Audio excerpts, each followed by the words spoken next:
Pembahasan pada malam hari ini kita akan khususkan kepada pembahasan tentang khuruju dabbah, keluarnya binatang dari perut bumi yang akan berbicara kepada seluruh manusia.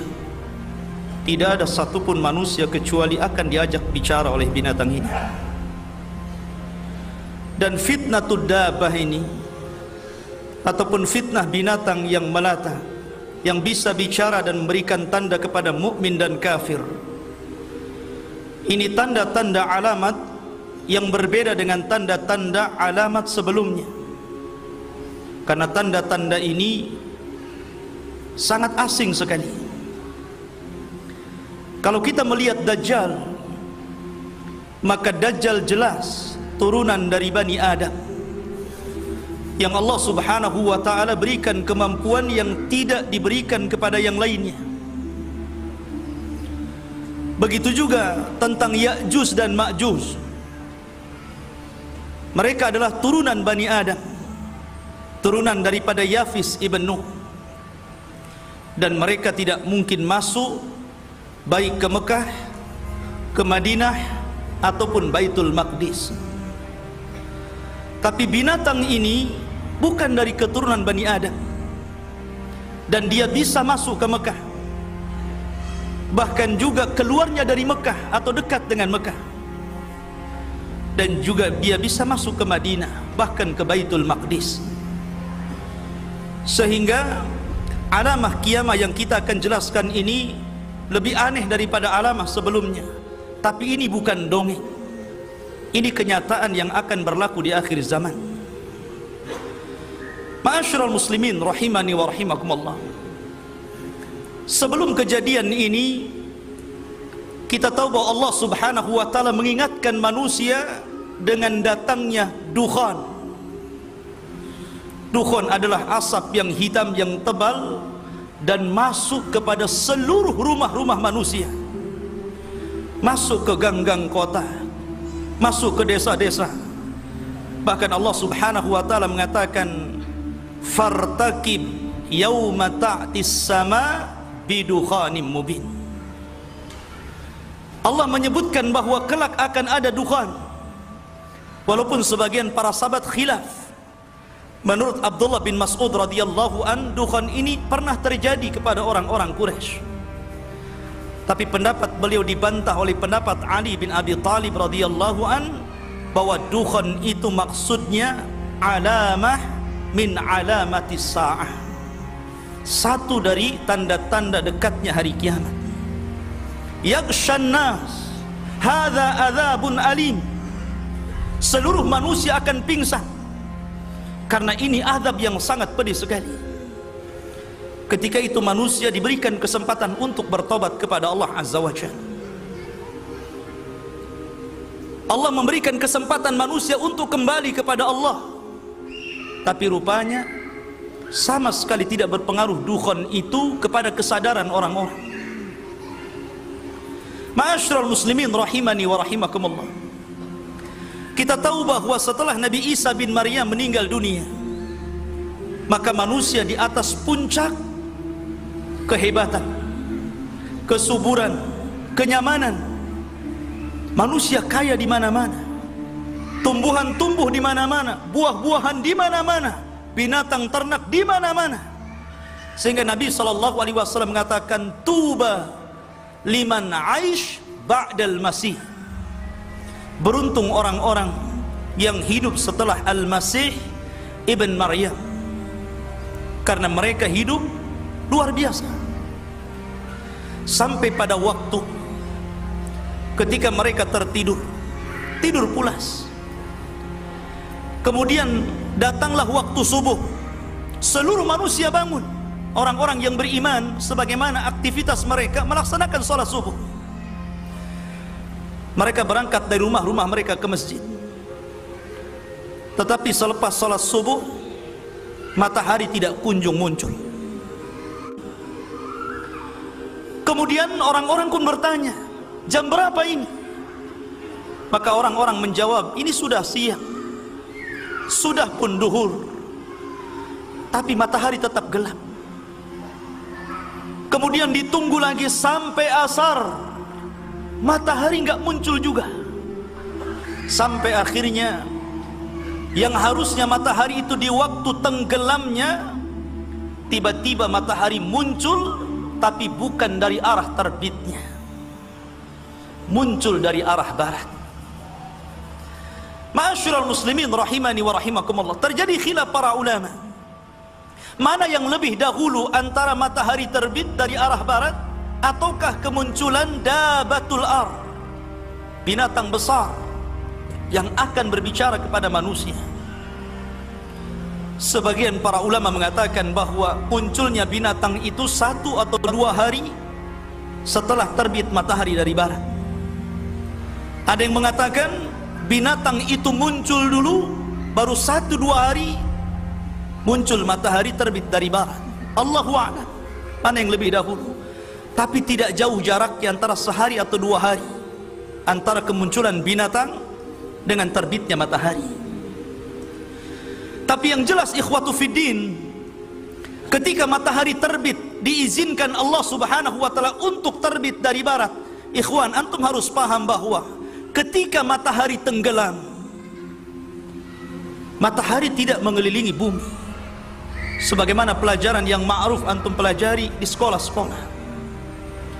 Tapi matahari itu menghadap Allah untuk minta izin. Hampir-hampir dia tidak diberi izin untuk terbit kembali dari arah terbitnya.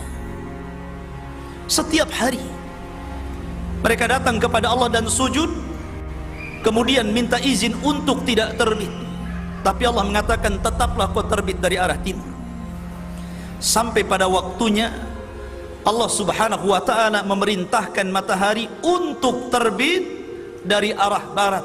Ketika matahari terbit dari arah barat, subhanallah, seluruh manusia yang mukmin semakin kuat imannya, yang kafir semuanya masuk Islam.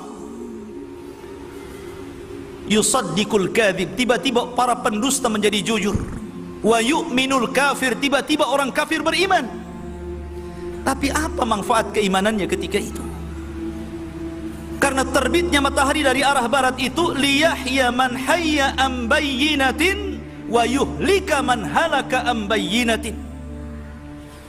Allah subhanahu wa ta'ala akan meneguhkan keimanan orang yang sebelumnya beriman dan akan menghancurkan orang-orang yang sebelumnya kafir dan tidak beriman. Ketika itu para duat, para da'i, para ustaz yang biasa mengajak manusia ke dalam Islam, yang biasa mengajak manusia kepada kebaikan dan ibadah kepada Allah, semuanya terhenti, tidak ada dakwah lagi. Kenapa? Percuma. Kalaupun dia berdakwah, kemudian manusia masuk ke dalam dakwahnya, beriman kepada Allah, tidak bermanfaat keimanannya. Ma'asyiral muslimin, inilah yang dikatakan di dalam Al-Quranul Karim. Allah subhanahu wa ta'ala berfirman, wa idzal waqa'al qawlu alaihim akhrajna lahum dabatul ar tukallimuhumun nas tukallimuhum anna an-nasa kanu bi ayatina la yuqinun. Dan apabila ketetapan Allah sudah terjadi kepada mereka, adab Allah sudah terjadi kepada mereka, maka ketika itulah kami keluarkan dabatun minal ar, binatang yang keluar dari perut bumi, tukallimuhum, yang berbicara kepada mereka. Sesungguhnya manusia, mereka dengan tanda-tanda kebesaran kami tidak yakin. Setelah itu muncul dabah. Lah dabah ini tugasnya yang pertama kali adalah memberikan stempel. Kalau dia seorang mukmin akan distempel dahinya, kemudian keluar cahaya. Kalau dia orang kafir akan diberi tanda di hidungnya sehingga menjadi gelap. Ketika itu nama-nama manusia terangkat. Tidak ada orang memanggil dengan namanya. Panggilan ketika itu cuma ada 2, ya mukmin wa ya kafir. Itu saja. sampai dijelaskan dalam hadis yang sahih. Kata-kata ini menyebar di pasar-pasar. Jadi kalau antum berjualan kemudian mengambil barang dari orang kafir, antum akan mengatakan, saya mengambil barang itu dari si kafir. Kata orang kafir, saya membeli barang itu dari si mukmin. Sudah tidak ada lagi nama-nama, yang ada mukmin dan kafir saja. Subhanallah. Tetapi sudah biasa, tidak sakit hati. Ma'asyiral muslimin, jamaah sekalian yang dirahmati Allah Subhanahu wa taala, kita akan fokus membahas misteri tentang binatang yang bisa bicara ini. Kan ini pembahasan panjang, mohon sabar. Ma'asyiral muslimin, tadi saya sudah katakan bahwa munculnya binatang ini berdekatan dengan terbitnya matahari dari barat, entah 1 hari atau 2 hari. Dan apabila telah terkumpul munculnya Dajjal, terbitnya matahari dari arah barat, munculnya Dabatul Ar, maka ketika itu tidak manfaat lagi iman seseorang, kecuali sebelumnya dia telah beriman. Tapi kalau sebelumnya tidak pernah beriman, kemudian tiba-tiba beriman, atau dia beriman tapi tidak melakukan kebaikan, maka ketika itu taubat tidak lagi diterima di hadapan Allah Subhanahu wa taala. Ma'asyiral muslimin, jamaah sekalian yang dirahmati Allah Subhanahu wa taala, kita akan mengenal seperti apa binatang ini sebenarnya, bagaimana rupanya. Terjadi pendapat-pendapat banyak para ulama, walaupun sebagian pendapat ini dhaif, mengambil hadis-hadis yang dhaif, ataupun pendapat-pendapat lemah dan tidak berdasar, tapi sebagai pengetahuan kita akan jelaskan, supaya ketika antum membaca sebuah makalah entah di medsos, antum tahu ini penjelasan gak benar. Yang pertama, Al-Imam Al-Qurtubi rahimahullahu ta'ala menjelaskan bahwa binatang yang akan muncul di akhir zaman adalah min fasilati naqati Saleh, anak unta Nabi Saleh yang lari ketika hendak dibunuh oleh kaum Tsamud. Kita tahu bahwa di antara mukjizat Nabi Saleh alaihi salatu wassalam mampu mengeluarkan unta bunting dari batu. Itu mukjizatnya. Lah ketika unta ini keluar kemudian melahirkan anaknya di hadapan kaum Tsamud, dan mereka merasakan nikmat yang luar biasa dengan sebab mukjizat unta Saleh ini, akhirnya mereka kufur dan belakangan kemudian menyembelih unta Saleh.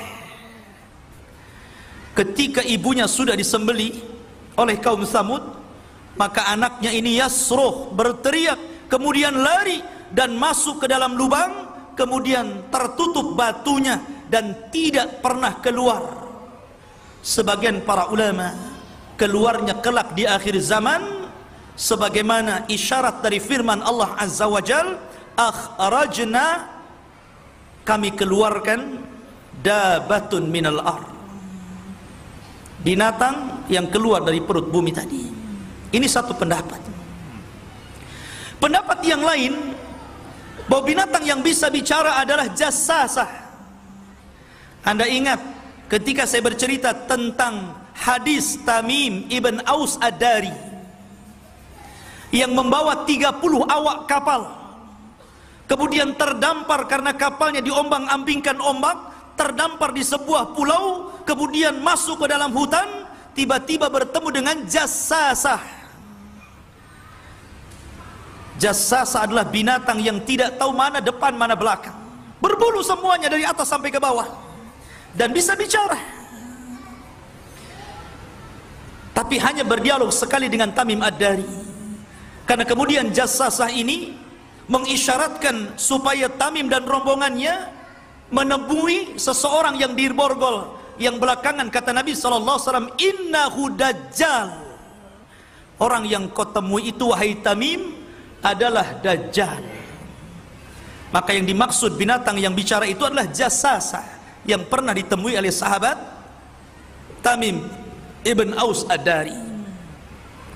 Kemudian pendapat yang ketiga, bahwa binatang itu adalah ular yang pernah menghalang-halangi orang-orang Quraisy ketika hendak merobohkan Ka'bah dan membangunnya kembali. Karena kita tahu ketika Nabi SAW berusia remaja belasan tahun, terjadi banjir. Banjir ini merobohkan sebagian bangunan Mekah. Kemudian orang-orang Quraisy membangun lagi Ka'bah, tetapi karena kurang dananya, karena mereka mewajibkan bahwa dana untuk membangun Ka'bah harus dari dana yang halal, sehingga tidak terkumpul banyak. Makanya tidak bisa menyelesaikan pembangunan Ka'bah seperti bangunan Ibrahim. Makanya mereka hanya bisa menyelesaikan separuh saja. Dan separuhnya kemudian diberikan tembok yang kita kenal dengan Hijr Ismail. Sebenarnya itu bagian daripada Ka'bah. Lah ketika orang Quraisy ini hendak merobohkan dan membangunnya, tiba-tiba ada ular. Mereka takut.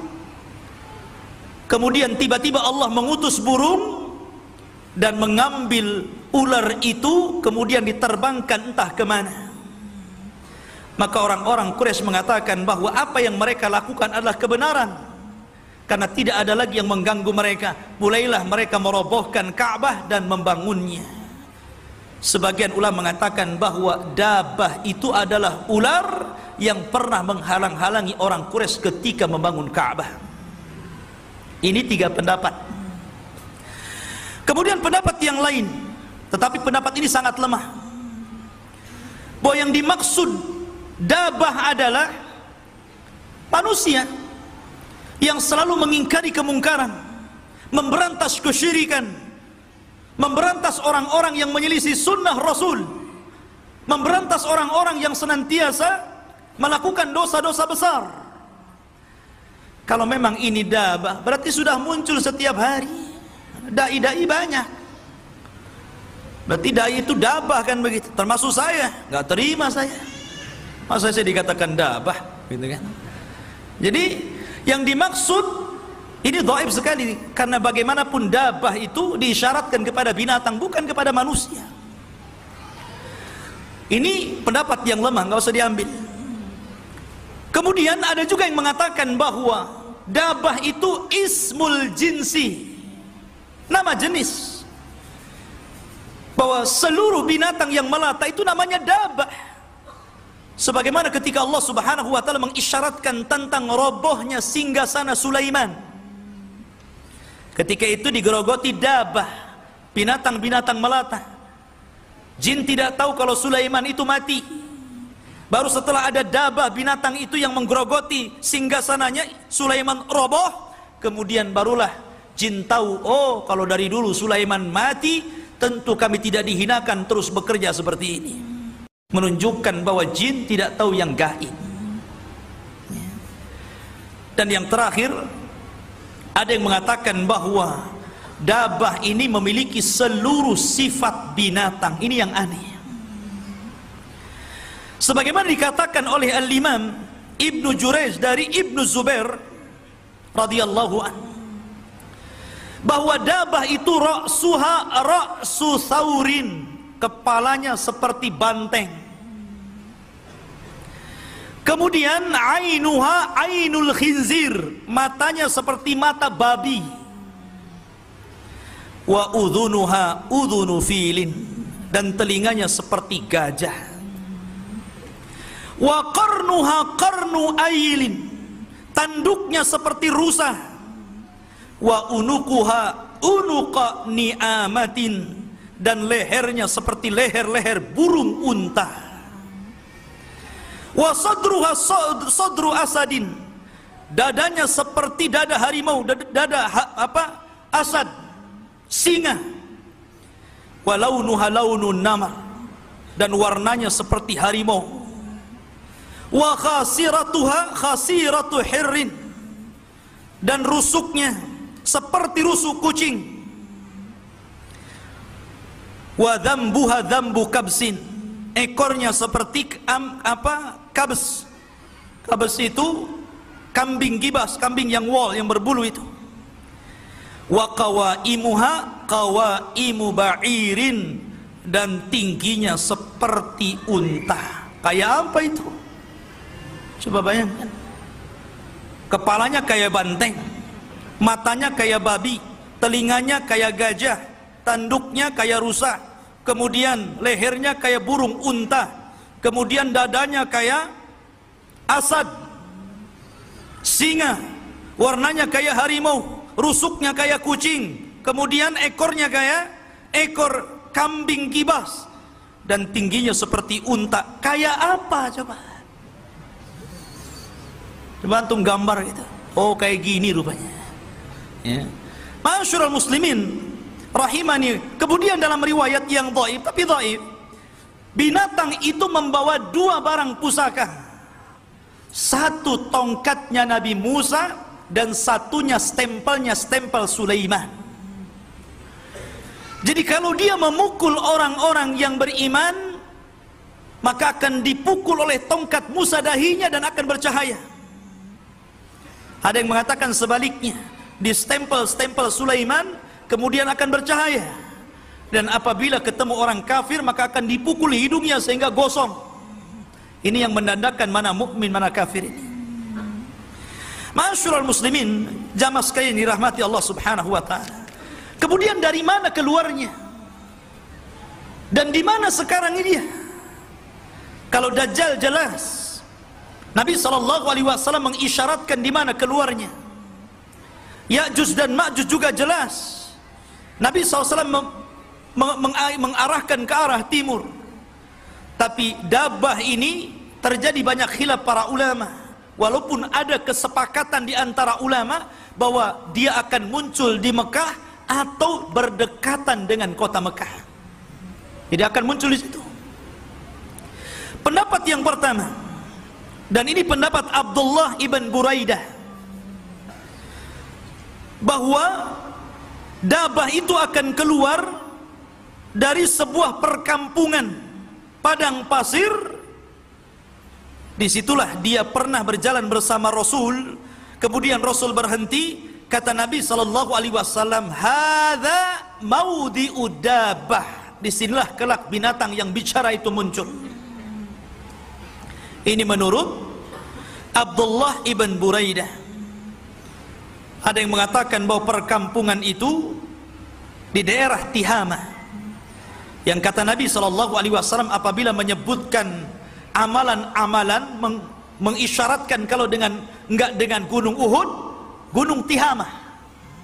Kata Rasul, kalau seandainya engkau punya pahala sebesar gunung Tihama, maka itu akan dihancurkan dengan kemaksiatan yang dilakukan secara tidak terang-terangan. Rasul mempermisalkan gunung Tihama. Dari situ Dabbah itu keluar.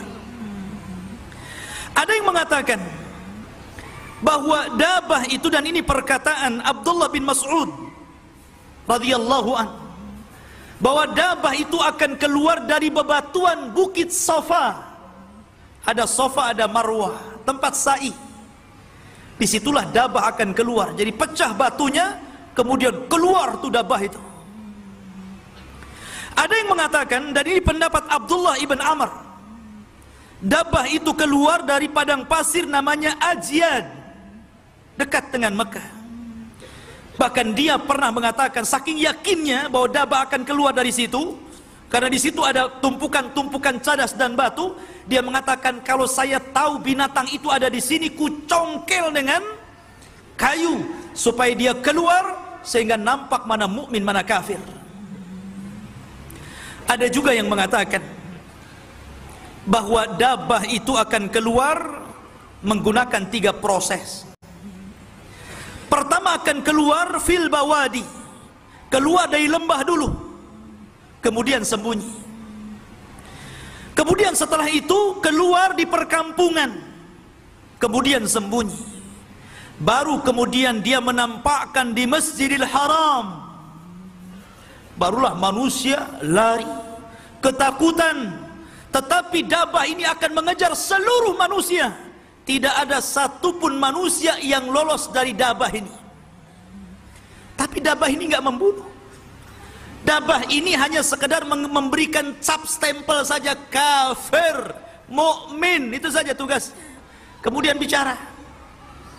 Dia tidak membunuh seperti Dajjal. Dia tidak sadis seperti Ya'juj dan Ma'juj.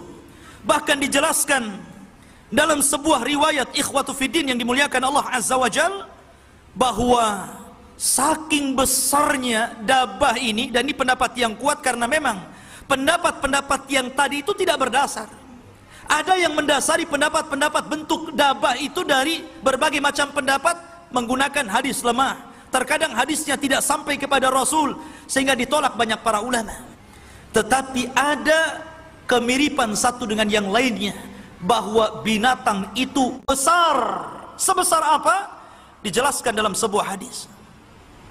Sebagaimana hadis Abdullah bin Amr, bahwa dabah itu akan keluar dari ajian ra'suha yamussus sahab, di mana kepalanya sampai menempel di awan. Anda bisa bayangkan, kepalanya dabah ini menempel di awan, tinggi besar. Awan kan tinggi, jadi kalau antum melihat dabah nenggak ke atas gitu kan, saking tingginya.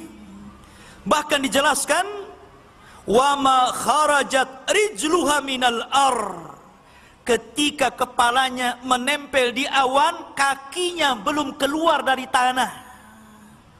Sebesar apa itu? Raksasa kan? Makanya wajar takut manusia. Tapi dia akan keluar mengelilingi dunia. Tidak ada satu tempat pasti ke situ dan memberikan cap stempel mukmin dan kafir. Ma'asyiral muslimin, jamaah sekalian yang dirahmati Allah Subhanahu wa taala. Adapun yang pertama kali tugas dabah setelah Allah keluarkan sebagai alamah besar. Ada yang mengatakan bacaan Allah Subhanahu wa taala ketika berfirman, berbicara tentang dabah itu memiliki dua makna. Ketika Allah mengatakan wa idza waqa'al qawlu 'alaihim akhrajna lahum dabatan minal ar tukallimuhum. Ini satu bacaan dan ma'ruf dalam mushaf yang kita baca memang begitu, tukallimuhum. Tetapi juga ada yang membaca taklimuhum. Apa bedanya tukallimuhum dan taklimuhum? Bedanya kalau tukallimuhum artinya binatang ini akan berbicara, yuhaddisun nas, akan mengajak bicara manusia. Tapi kalau taklimuhum artinya akan memberikan tanda luka di muka manusia. Makanya kata Abdullah bin Abbas, seorang ahli tafsir, bahkan dikatakan Sayyidul Mufassirin, mengatakan bahwa kullan yaf'al, boleh-boleh dua-duanya terjadi.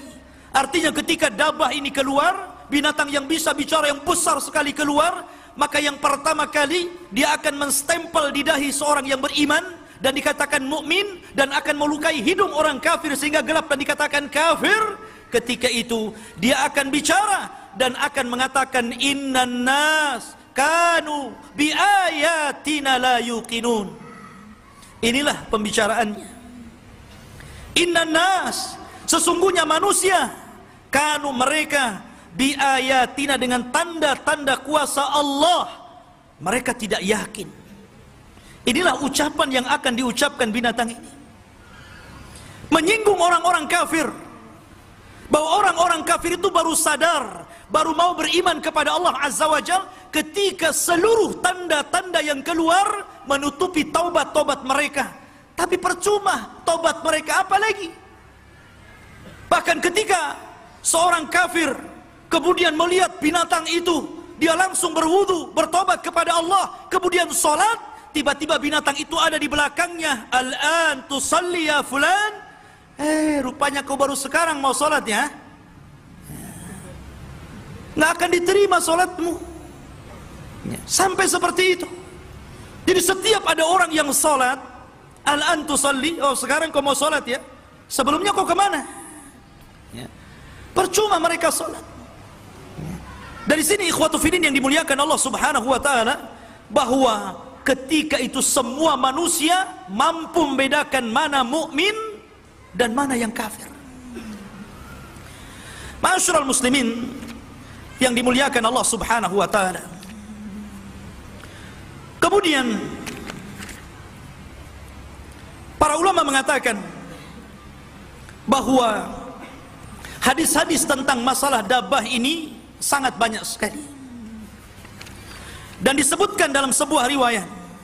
Contohnya riwayat yang dikeluarkan Imam Muslim dari Abi Hurairah radhiyallahu an.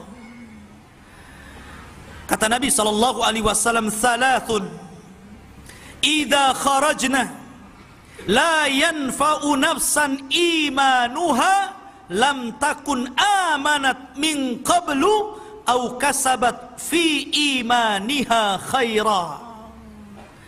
Kata Nabi sallallahu alaihi wasallam, 3 perkara kalau keluar dan tiga-tiganya keluar semua, maka tidak akan bermanfaat lagi orang yang beriman kalau sebelumnya dia tidak beriman, atau orang yang beriman dan tidak melakukan kebaikan, tidak bermanfaat lagi amalan mereka. Kata Nabi sallallahu alaihi wasallam, tulu'us syamsi min maghribiha, ketika munculnya matahari dari arah barat. Wad dajjal, munculnya dajjal. Wadabatul ardi, munculnya binatang besar setinggi awan dan akan mengajak bicara manusia-manusia di zaman itu. Apabila 3 perkara terkumpul, maka keimanan seseorang tidak lagi bermanfaat. Makanya wajar kalau sebelum muncul ini, Allah Subhanahu wa taala kirim dukhan. Harusnya ketika mereka melihat dukhan, melihat asap yang tebal di langit, kemudian masuk ke rumah-rumah mereka, yaghshan nas, membuat manusia pingsan, di situ ada kesempatan mereka bertobat harusnya. Tapi rupanya tidak juga. Mereka tetap kufur kepada Allah Subhanahu wa taala. Baru setelah terbit matahari dari barat, seluruhnya menangis. Yang mukmin seluruhnya mukmin, yang mukmin semakin kuat keimanannya, dan yang kafir menjadi mukmin. Tapi apa manfaatnya? Nggak ada lagi. Kemudian diperkuat dengan munculnya dabah tadi, dan jelas-jelas memberikan stempel. Stempel itu tidak mungkin dihapus, itu masalahnya. Nggak bisa dihapus. Sehingga ketika tidak bisa dihapus itulah, maka tidak bisa seorang mukmin berubah menjadi kafir, orang kafir berubah menjadi muslim. Makanya dalam riwayat, liyahya man hayya am bayyinatin wa yuhlika man halaka am bayyinah, supaya lebih keistiqomahan orang-orang yang beriman makin beriman, tapi hancurlah orang-orang yang sebelumnya kufur atau beriman dan sebelumnya tidak beramal saleh. Maka ketika itu Nabi sallallahu alaihi wasallam mengatakan, badiru bil a'mal. Kata Nabi sallallahu alaihi wasallam, badiru bil a'mal. Bersegeralah kalian melakukan amal saleh sebelum datang 10 tanda kiamat besar. Dalam riwayat 6 tanda kiamat besar. Kemudian Rasul menyebutkan salah satunya khurujud dabbah, keluarnya binatang yang bicara ini. Ma'asyiral muslimin rahimani wa rahimakumullah. Kemudian Allah mengisyaratkan dalam Al-Quran surah Al-An'am ayat 158. Allah mengatakan, hal yang durun illa an ta'tiyahumul malaikatu aw ya'tiya rabbuka aw ya'tiya ba'du ayati rabbika yauma ya'ti ba'du ayati rabbika la yanfa'u nafsan imanuha lam takun amanat min qablu au kasabat fi imaniha khaira. Hampir semakna dengan hadis Abu Hurairah yang saya baca tadi. La yanfa'u nafsan imanuha, imannya tidak bermanfaat lagi. Lam takun amanat min qablu, kalau sebelumnya tidak beriman. Au kasabat fi imaniha khaira, ataupun beriman tapi tidak pernah beramal saleh. Kata Rasul, badiru bil a'mal, bersegeralah kalian beramal. Padahal ikhwan, di zaman Nabi sallallahu alaihi wasallam ada seorang kakek-kakek datang kepada Rasul. Seluruh dosa sudah dilakukan dia. Namanya kalau sudah kakek itu kan pengalaman dosanya lebih banyak dibandingkan anak muda. Karena sudah kakek kan gitu, waktu berbuat dosanya itu panjang, sehingga dia datang kepada Rasul dan mengatakan, ya Muhammad, inni fa'altu dzamban 'aziman law wuzi'at ala ahli al-ardi la ahlakathum. Ya Muhammad, aku sudah banyak melakukan dosa, tidak ada satupun dosa kecuali aku lakukan. Kalaulah dosaku dibagi-bagi ini kepada seluruh penduduk negeri, hancur negeri itu, saking banyaknya. Menggunakan kalimat yang berlebihan.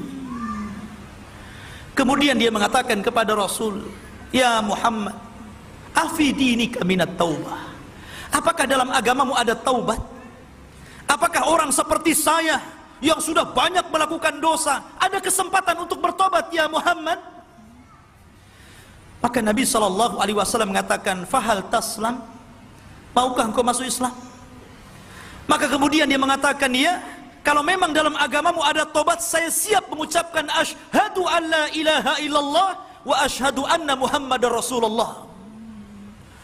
Maka kemudian dia masuk Islam. Ketika itu Nabi SAW tersenyum dan mengatakan, Allahu Akbar, baddalakallahu as-sayyi'atul hasanat.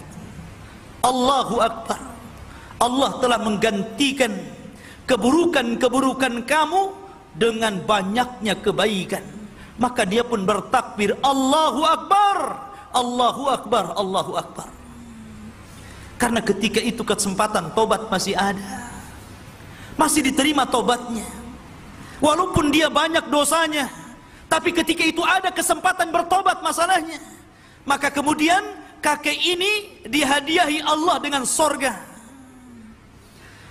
Bahkan di zaman Nabi SAW ada orang yang sama sekali tidak pernah sujud walaupun satu kali, tidak pernah ruku walaupun satu kali, tetapi dia bisa masuk sorga dan mendapatkan sorga yang paling tinggi, fi firdausil a'la. Apa ceritanya? Abu Hurairah radhiyallahu anhu menceritakan tentang kisah anak muda yang ketika dia ingin mengikuti perang bersama Rasul, ketika itu dia masih musyrik. Orang musyrik tidak bisa terlibat dalam peperangan walaupun membela kabilahnya. Maka kemudian Rasul mensyaratkan, kalau engkau ingin bergabung dengan pasukan kami, bersyahadat. Maka dia pun bersyahadat, kemudian masuk dalam pertempuran, maka dia pun syahid. Maka orang ini tidak pernah sujud walaupun sekali, tidak pernah ruku walaupun sekali, tapi Allah masukkan ke dalam surga yang paling tinggi karena syahid. Ya, di zaman itu masih ada kesempatan untuk bertobat, termasuk di zaman sekarang masih ada kesempatan untuk bertobat. La taqnatu min rahmatillah. Jangan pernah Anda putus asa dengan rahmat Allah, karena sebesar apapun dosa Bani Adam, kalau datang kepada Allah tidak melakukan kesyirikan, pasti diterima tobatnya. Bukankah Allah yang mengatakan dalam hadis qudsi, wahai anak Adam, kalau dosamu melambung sampai ke langit, atau kalau dosamu sampai sebesar bumi, tapi engkau datang kepada Allah tidak menyekutukan Allah, kemudian bertobat, aku ampuni seberat itu pula dosa kalian dengan ampunan yang banyak. Artinya bahwa masih ada kesempatan bagi kita untuk bertobat sebelum tanda-tanda kiamat ini muncul. Karena ketika itu ikhwatu fiddin, ketika semua sudah dicap anta mu'min, anta kafir, kemudian orang hanya itu yang disebut-sebut, baik tetangganya mukmin ataupun kafir, mereka memanggil dengan mukmin kafir itu saja, maka kondisi manusia semakin lama semakin buruk. Ketika mereka kemudian sudah tidak peduli dengan maksiat, tidak takut lagi, menjadi biasa matahari dari barat, sudah tidak aneh lagi karena lamanya waktu, maka mereka lupa bahwa ini tanda-tanda kiamat besar. Mereka berzinah di jalan, mereka lari kepada syaitan, menjauhi tauhid. Ketika itu Allah kirim angin. Angin inilah kemudian mewafatkan seluruh orang-orang yang beriman, sampai pun orang punya keimanan walaupun sebiji dzarah. Antum tahu biji dzarah? Biji darah itu kalau antum lihat ada debu yang ngapung, tidak bisa dilihat kecuali lewat alat. Lewat alat itulah antum tahu di sini banyak debunya. Itulah biji darah namanya. Walaupun ada orang yang memiliki keimanan selembut itu, maka angin ini akan menghembus dan akan mengenai, walaupun anda sembunyi di gua-gua, di lubang-lubang, di bawah-bawah tanah, angin itu akan mengejar dan mewafatkan orang-orang yang beriman. Ketika itu tidak ada yang tersisa kecuali orang-orang kafir, orang-orang jelek, orang-orang jahat. Karena ketika itu tidak ada lagi gunanya salat, gunanya puasa, gunanya sedekah. Karena sudah tobat ditutup, datanglah orang hitam dari Ethiopia datang ke Mekah bawa palu, kemudian dihancurkan Ka'bah berkeping-keping sampai roboh, kemudian diambil isinya, pembendaharaannya, perhiasannya. Ketika itu Ka'bah dihancurkan. Apa gunanya? Nggak berfungsi lagi Ka'bah ketika itu. Mau haji, buat apa haji? Nggak ada gunanya haji. Tobat anda sudah tidak diterima, ya kan?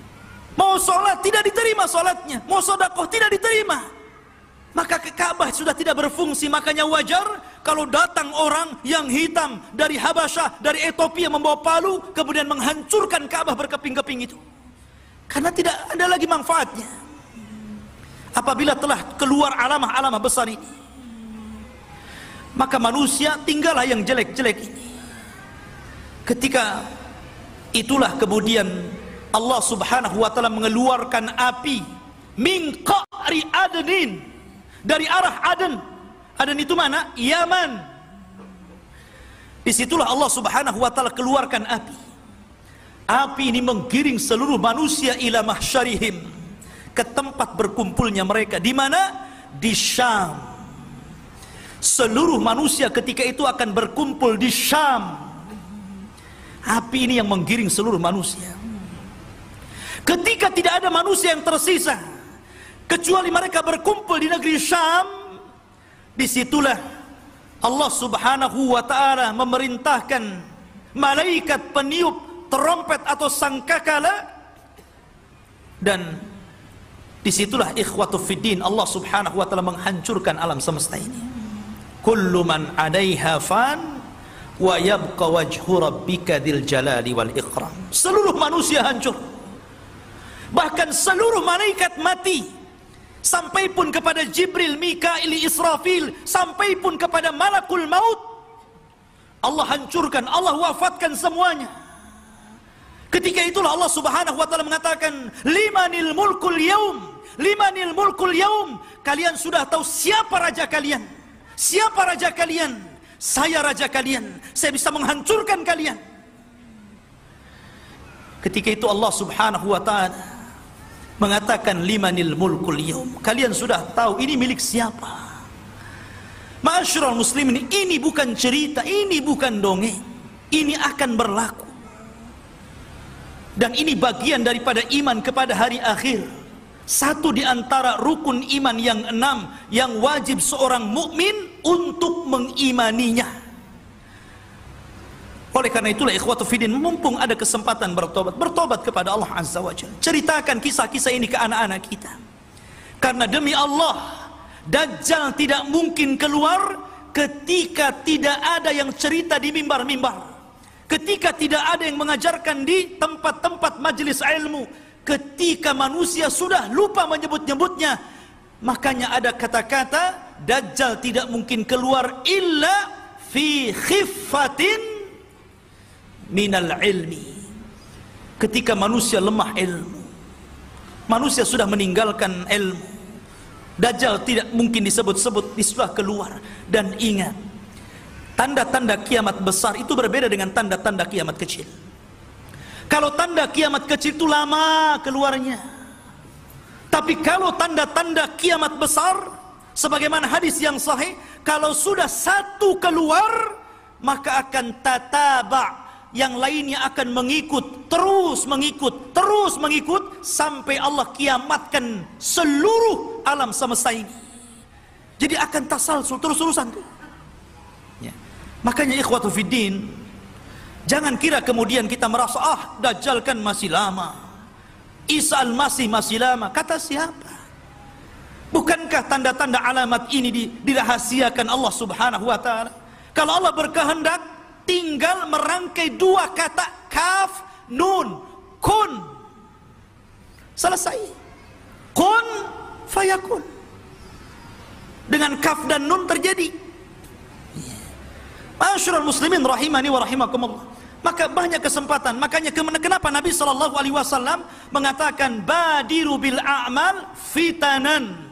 Segera beramal. Kalau sudah banyak fitnah nih, hari ini sudah banyak fitnah. Kita lihat fitnah di mana-mana.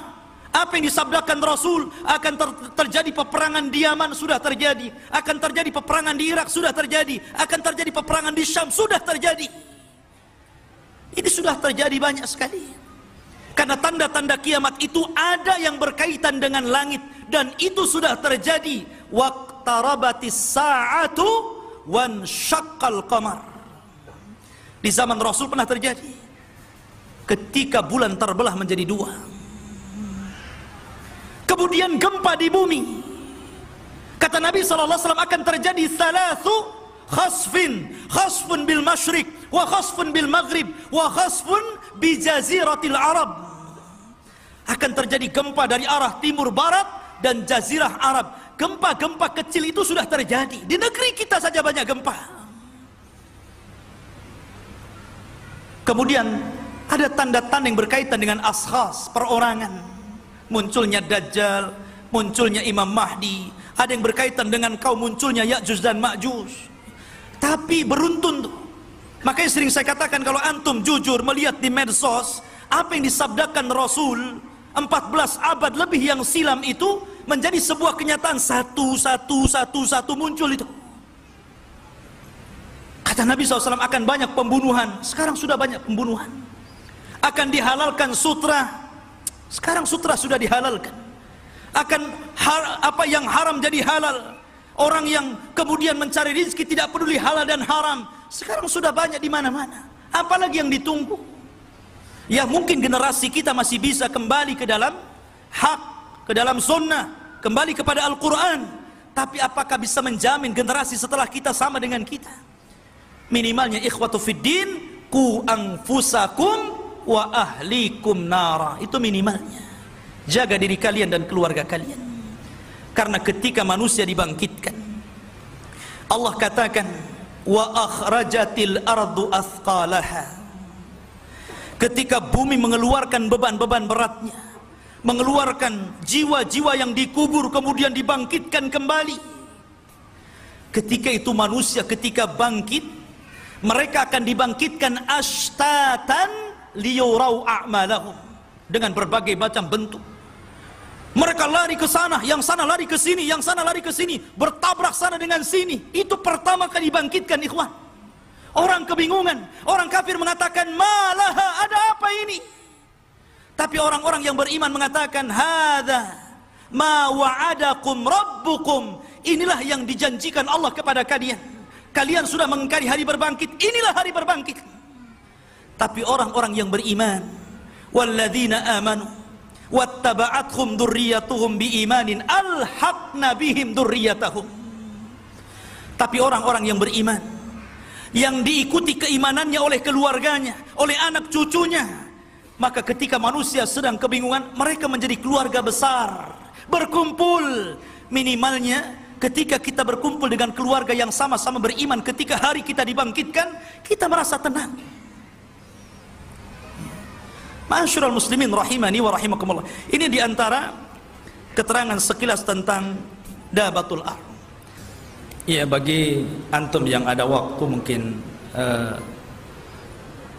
besok pagi gitu kan, kita akan ada kerja bakti di pondok pesantren Jabal Uhud. Karena insya Allah mungkin kalau Allah izinkan tahun ini akan dibuka SMP dan SMA tahfidz. Mungkin antum yang ada waktu, kita rame-rame, alamatnya di Tiban Kampung, di dekat ring tinju atas gitu kan. Dan kebetulan juga kita sedang membangun masjid dan hampir sudah 70% tinggal butuh keramik. Mungkin bagi antum yang punya kelebihan rizki bisa menyisihkan rizkinya karena Allah Azza wa Jalla untuk menyumbang keramik, dan ini juga masuk dalam sabda Nabi sallallahu alaihi wasallam, "Man bana lillahi baitan banallahu lahu baitan fil jannah." Siapa yang membangun rumah di bumi, maka Allah akan bangunkan satu rumah di sorga. Kita tutup dengan kafaratul majlis. Subhanakallah bihamdika asyhadu an la ilaha illa anta astaghfiruka wa atubu ilaik. Allah ta'ala. Assalamualaikum warahmatullahi wabarakatuh.